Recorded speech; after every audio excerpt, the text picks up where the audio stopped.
Gênesis 41, versículo 1. E aconteceu que no final de 2 anos completos Faraó sonhou, e eis que ele estava em pé junto ao rio. E eis que saíram do rio 7 vacas gordas e de formoso aspecto, e pastavam na campina. E eis que 7 outras vacas saíram depois delas no rio e feias, de aparência e magras, e estavam em pé junto às outras vacas sobre a margem do rio. E as vacas feias, de aparência magra, comeram as 7 vacas gordas, de formoso aspecto. Então o faraó acordou, e ele dormiu e sonhou uma segunda vez. E eis que 7 espigas de trigo brotaram de um mesmo talo, cheias e boas. E eis que 7 espigas miúdas, queimadas do vento oriental, brotavam depois delas. E as 7 espigas miúdas devoraram as 7 espigas cheias e boas. E o faraó acordou, e eis que era um sonho. Esses versículos quer dizer que Faraó, o homem mais poderoso do mundo em seus dias, foi também o egípcio que recebeu sonhos da parte de Deus. Estes sonhos eram de longo alcance em suas implicações. Seus 2 sonhos, ambos na mesma noite, tinham enredos essencialmente idênticos, embora as imagens fossem diferentes. Ambos tinham 14 unidades, 7 de formosos aspectos e 7 miúdas e feias. Em ambos os sonhos, as 7 unidades formosas apareceram primeiro, unicamente para serem consumidas pelas debilitadas. Ambos os sonhos eram simbólicos, uma vez que possuíam características não encontradas no mundo real. Versículo 8. E aconteceu que de manhã seu espírito estava perturbado, e ele enviou e chamou todos os magos do Egito, e todos os homens sábios de lá. E o faraó lhes contou seu sonho, mas não houve um que pudesse interpretá-lo para o faraó. Então falou o chefe dos mordomos a faraó, dizendo: Lembro-me hoje das minhas falhas. O faraó estava airado com os seus servos, e me colocou na prisão na casa do capitão da guarda, a mim e o chefe dos padeiros. E nós sonhamos um sonho certa noite, eu e ele. Sonhamos cada homem de acordo com a interpretação do seu sonho. E havia lá conosco um jovem, um hebreu servo do capitão da guarda. E nós lhe contamos, e ele nos interpretou nossos sonhos. Para cada homem, de acordo com o seu sonho, ele interpretou. E aconteceu que assim que ele interpretou para nós, assim foi. A mim ele restabeleceu para o meu ofício, e a ele o enforcou. Então o faraó enviou, chamou José, e eles trouxeram apressadamente da masmorra. E ele se barbeou e mudou as suas vestes, e veio a faraó. Estes sonhos claramente indicavam um problema, mas a questão era a natureza exata desse problema. Para elucidar o mistério, o faraó enviou e chamou todos os magos da corte que deveriam ter recebido a instrução de antigos rolos egípcios da interpretação do sonho. Alguns desses rolos antigos, datando da 12ª dinastia, têm sido recuperados por arqueólogos modernos. Faraó também chamou todos os sábios do Egito para ajudar na difícil tarefa de discernir os significados dos sonhos. Todavia, não houve um que pudesse interpretá-los satisfatoriamente. A crise fez com que o chefe dos mordomos se lembrasse de como José havia interpretado com exatidão 2 sonhos misteriosos 2 anos antes. Desesperado por discernimento em seus 2 sonhos, Faraó imediatamente enviou e chamou José. Antes de comparecer à corte real, ele se barbeou. Provavelmente a barba e o cabelo se vestiu da roupa feita de linho, como era apropriado para a corte egípcia. A mudança na aparência de José refletia a mudança que estava para acontecer em sua carreira. Versículo 15. Faraó disse a José: Sonhei um sonho e não há ninguém que possa interpretar. E eu ouvi dizer de ti que tu podes interpretar um sonho e interpretá-lo. E José respondeu a Faraó dizendo: Não estás em mim. Deus dará a Faraó uma resposta de paz. Esses 2 versículos quer dizer que, fluente na língua egípcia, após 13 anos na terra, José ouviu atentamente quando o faraó descreveu o problema. Com humildade, José confessou a Faraó que ele próprio era incapaz de interpretar os sonhos, mas acrescentou com convicção de que o seu Deus daria ao faraó a informação desejada. 17. E Faraó disse a José: No meu sonho, eis que estavam em pé na margem do rio, e eis que saíram do rio 7 vacas gordas, e de formoso aspecto que pastavam na campina. E eis que 7 vacas saíram depois delas, feias de aparência magra, tais como eu nunca vi em toda a terra do Egito, quanto a fealdade. E as vacas magras, feias, à vista, comeram as primeiras 7 vacas gordas.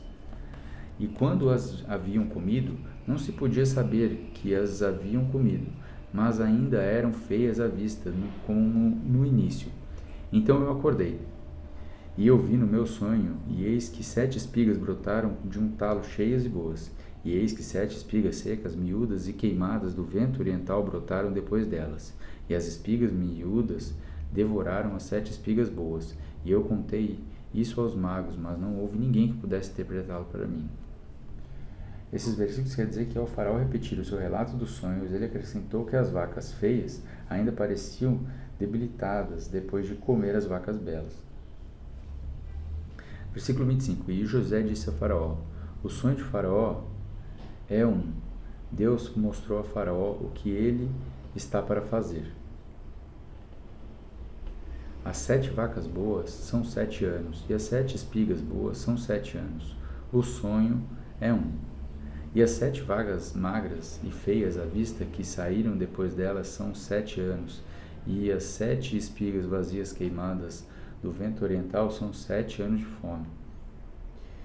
Isso é o que eu tenho para falar a Faraó. O que Deus está prestes a fazer, ele mostrou a Faraó. Eis que vem 7 anos de grande fartura em toda a terra do Egito.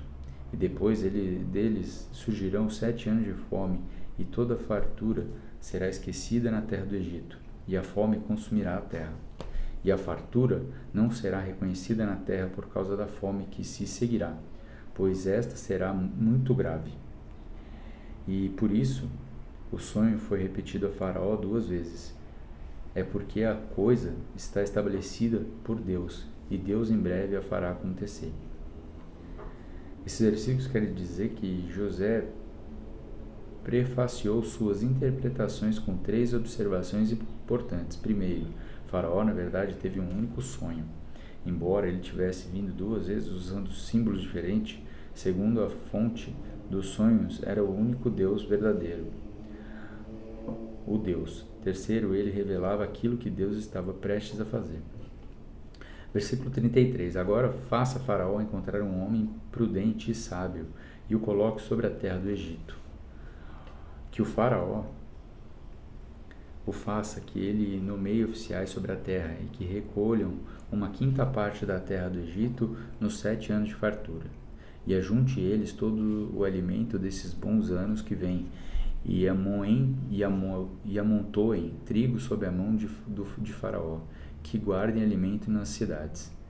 E esse alimento será para o provimento da terra durante 7 anos de fome que haverá na terra do Egito, para que a terra não pareça de fome. Esses versículos quer dizer que José aconselhou o Faraó a dar 4 passos na preparação para o ciclo de 14 anos de eventos futuros, a fim de criar uma reserva de alimento para os 7 anos de fome. Versículo 37. E a coisa foi boa aos olhos do Faraó e aos olhos de todos os seus servos.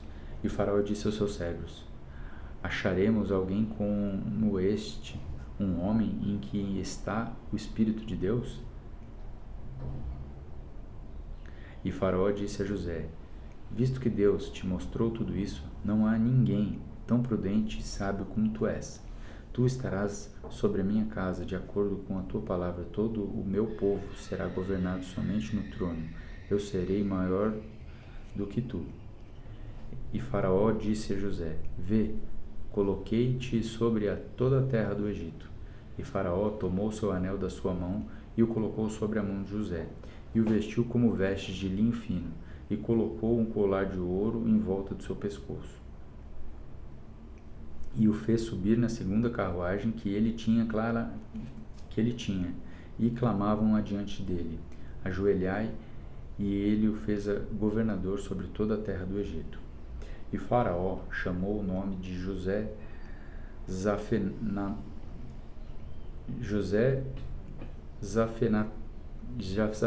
Paneia, e lhe deu por mulher a Zenate, a filha de Potífera, sacerdote de On. E José saiu por toda a terra do Egito. E José estava com 30 anos de idade quando estava diante de Faraó, rei do Egito. E José saiu da presença de Faraó e foi por toda a terra do Egito. Esses versículos querem dizer que a clara compreensão que José tinha do sonho, juntamente com a sua habilidade para projetar um plano tão prudente, convenceu Faraó de que José possuía em si o Espírito de Deus. Faraó deu a José o nome egípcio de Zafenate-Paneia. Então Deus disse que ele viva, e uma esposa de elevação de posição social a Zenate, aquela que pertence a Deus, Nete, e era a filha de Potífera, um sacerdote de On, Heliópolis, o prestigioso centro religioso de adoração solar. No antigo Egito, José, que agora possuía 30 anos, tinha sido transformado por Deus num período de 13 anos de um escravo estrangeiro aprisionado no segundo homem mais poderoso do mundo. Ele, que gastara anos na prisão, agora percorria toda a terra do Egito, inspecionando um projeto que salvaria a vida de incontestáveis milhares de pessoas.